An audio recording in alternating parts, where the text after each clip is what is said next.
अरे आज क्या हो गया तुझे? क्यों थक रहा है फालतू में? भाई अभी ना पबजी खेल रहा था। 2 घंटे कैसे निकल गए पता ही नहीं चला मुझे। अभी कल के वीडियो के लिए मुझे कंटेंट लिखना है, इसमें से आधा घंटा बिताना मुश्किल हो रहा है मुझे। पता नहीं क्या करूं मैं। अरे तू ऐसा करना, लव जिंदल की वीडियो देख, द स्टेट ऑफ फ्लो। क्या? कौन? किसकी video? Mister love the state of flow. State of flow? वो क्या होता है? बहुत चीज़ समझ में आएगी, तेरे काम की चीज़ है वो। अच्छा चलो देख लेते हैं। Love Jindal, mister love, state of flow. Hello दोस्तों, नमस्कार दोस्तों, मैं हूं आपका दोस्त लव जिंदल। आज की जो वीडियो का टॉपिक है वो है स्टेट ऑफ फ्लो। ये स्टेट ऑफ फ्लो होता क्या है दोस्तों? आपने कभी ना कभी ऑब्जर्व किया होगा अपनी पर्सनल लाइफ में, जब आप किसी चीज़ को पूरी तरह से एंजॉय कर रहे होते हो, पूरा उसके अंदर इन्वॉल्व होते हो, आपको स्टेट ऑफ फ्लो बना होता है। उस टाइम के अंदर चाहे घंटों बीत जाती हैं, आपको मालूम ही नहीं चलता कि इतना टाइम बीत गया। उस चीज़ को स्टेट ऑफ फ्लो कहते हैं, लेकिन उसे हमेशा लेकर आ पाना बहुत ही ज़्यादा मुश्किल होता है। अगर आप अपनी इंटरेस्टिंग चीज़ों के अंदर, जो आपको इंटरेस्ट करती हैं, उनके अंदर तो आप रहते हो स्टेट ऑफ फ्लो में, लेकिन जो चीज़ें आपको बोर करती है उसके अंदर ये स्टेट ऑफ फ्लो लेके आना थोड़ा मुश्किल होता है दोस्तों। इसके लिए क्या कर सकते हैं, हमारा सॉल्यूशन क्या है दोस्तों? आपको अपने फोकस करना होगा, चीज़ों को प्रायोरिटी देनी होगी। हमें इससे पहले एक डोपामिन के कॉन्सेप्ट को समझना होता है। दोस्तों डोपामिन हमारे दिमाग के अंदर एक केमिकल होता है, न्यूरोट्रांसमीटर होता है, जो कि अलग अलग चीज़ों करने से हमारी ब्रेन के अंदर स्टिमुलेट होता है, हमें अच्छा फील होता है। वही दोस्तों, हम काफ़ी सारी चीज़ें करते हैं जिनके अंदर ये डोपामिन वेरी करता है।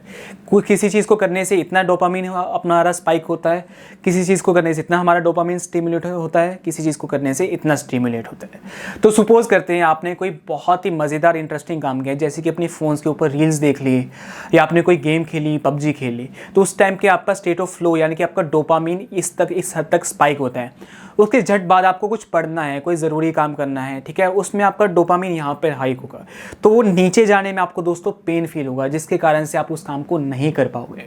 आपको क्या करना है, प्रायोरिटी बेसिस पे जो काम बोरिंग है उसको पहले कीजिए ना, आप उसको यहाँ ये वाला काम पहले कीजिए। एक तो आपको इसमें अंदर पेन फील नहीं होगा। सुबह उठते सार हमारा एकदम न्यूट्रल स्टेट होती है, ब्रेन एकदम शांत होता है, और उस चीज़ की अगर आप हैबिट बना लेंगे तो आपको और ज़्यादा आसानी होगी। आपने कुछ बोरिंग काम करना है जो आपके लिए बोरिंग है, लेकिन लॉन्ग टर्म में ये बोरिंग काम भी ना करते करते आपके लिए इंटरेस्टिंग बन जाएगा दोस्तों। याद कीजिए, कोई भी अगर आप पबजी भी खेलना स्टार्ट कर रहे थे, कोई भी और काम स्टार्टिंग के अंदर आपको बोरिंग ही लगती हैं चीज़ें, वीडियोज़ देखने की बात करें, लेकिन जब हम उन चीज़ों को देखना शुरू कर देते हैं, उनकी हैबिट बन जाते हैं, बेसिकली वो चीज़ें हमारे लिए इंटरेस्टिंग बन जाती हैं।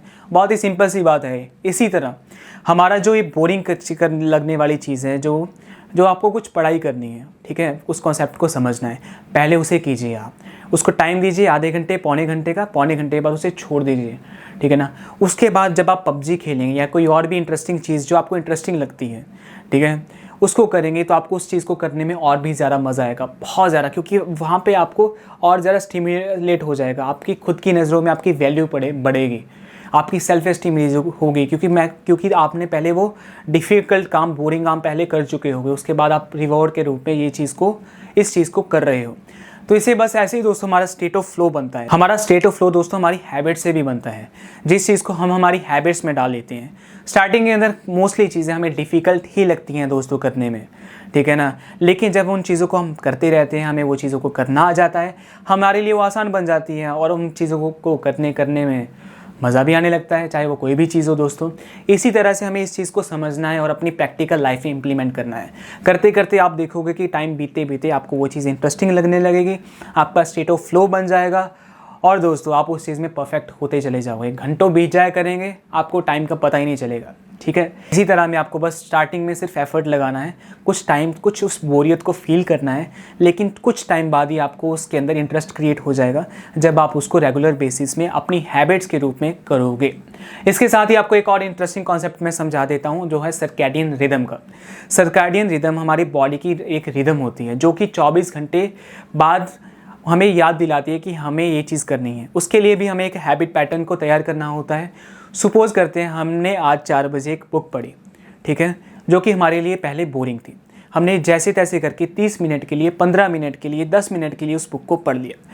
नेक्स्ट डे हमारे लिए वो बुक अभी भी बोरिंग है, लेकिन एक दिन पहले से थोड़ी सी कम बोरिंग है, ठीक है। सेम उसी टाइम पे 4 बजे हम उसने उस बुक को पढ़ा। 3-4 दिन बीते, 10 मिनट के लिए, 15 मिनट के लिए हम उसको बुक को पढ़ रहे हैं। ठीक उसके 7-8 दिन के बाद आप देखेंगे कि आपको क्रेविंग होगी, आपको याद आएगा 24 घंटे वाली सर्कैडियन रिदम उस चीज़ के लिए एक्टिव हो जाएगी। आपको याद आएगा कि ये तो मेरी बुक पढ़ने का टाइम है, ठीक है। उस बुक को आप उठाएंगे और खुद ब खुद पढ़ेंगे।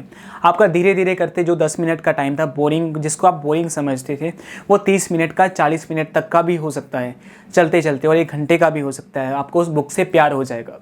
इसी तरह से हमारे बहुत सारे काम होते हैं जिसको हम इस पैटर्न को अगर समझेंगे, सर्कैडियन रिदम को, डोपामिन को और स्टेट ऑफ फ्लो को समझेंगे, तो हमारी ज़िंदगी में ज़िंदगी बहुत आसान हो सकती है, हमारे काम आसान हो सकते हैं। स्टार्टिंग में बस एफर्ट लगता है, लेकिन करते करते हमारी चीज़ों को करने में मज़ा आने लग जाता है। बस एक कंटिन्यूटी रखिए, पेशेंस रखिए, परसिस्टेंस रखिए और चीज़ों को मज़े से करते रहिए। दोस्तों, इस स्टेट ऑफ फ्लो के लिए एक पूरी बुक लिखी गई है एक इटालियन साइकोलॉजिस्ट द्वारा, जिनका नाम है मिहाई सीज़ेक्जेंटमिहाई। एक बहुत ही कमाल के आदमी है दोस्तों। अगर आप इस कॉन्सेप्ट के बारे में डिटेलिंग से समझना चाहते हैं तो आप उनकी ये बुक पढ़ सकते हैं, और नहीं तो इस बुक की समरी आप ऑनलाइन पढ़ सकते हैं, या फिर इकिगाई बुक को भी आप पढ़ सकते हैं। उसके अंदर भी इसके बारे में बताया गया है। मैंने सिर्फ ऊपर से स्टेट ऑफ फ्लो के बारे में बताया है, कुछ ना कुछ मेरे खुद के एक्सपीरियंसेस मैंने इस चीज़ के अंदर ऐड किए हैं। लेकिन अगर आप उस चीज़ को ज़्यादा अच्छे से समझना चाहते हैं तो आप इस स्टेट ऑफ फ्लो को ऑनलाइन जाकर भी कहीं से पढ़ सकते हैं।